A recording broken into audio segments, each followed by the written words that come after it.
Hi! Kulit eh, no? Like, I'm back. Yun na yun. I'm back and we are back. Yun lang. Nasasabihin ko, anong update ang dami nangyari sa buhay natin. I'm sure makarelate kayo. I'm here to tell a longer story, to document everything. Ilabas dito ang mga unedited ko when I'm too tired to edit. At least, 'di ba? Hindi ako nagkulang, sinabi ko sa inyo lahat.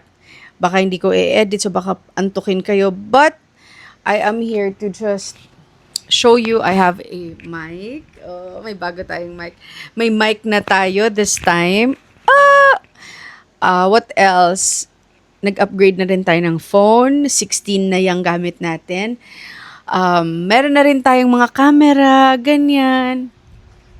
Ano pa ba? Marami akong i-update sa inyo, but isa-isahin natin. Siguro I'll have another entry for pregnancy update.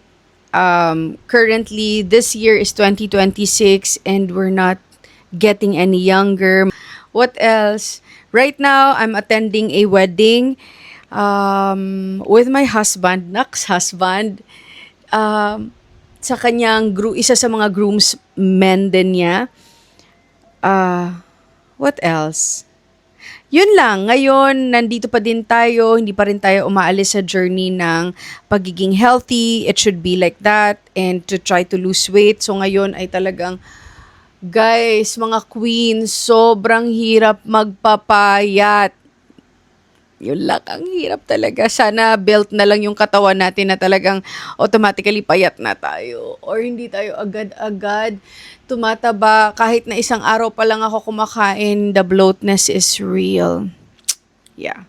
So I guess that's that. Marami tayong update, but the only thing that I could tell you that did not change is we're not quitters. Siyempre, inaayos ko.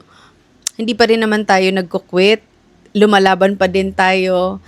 And I think naging mas positive ako this time. Dami ko sasabihin sa inyo, but basta madami akong update. I'm gonna, bit by bit, I'll share it with you.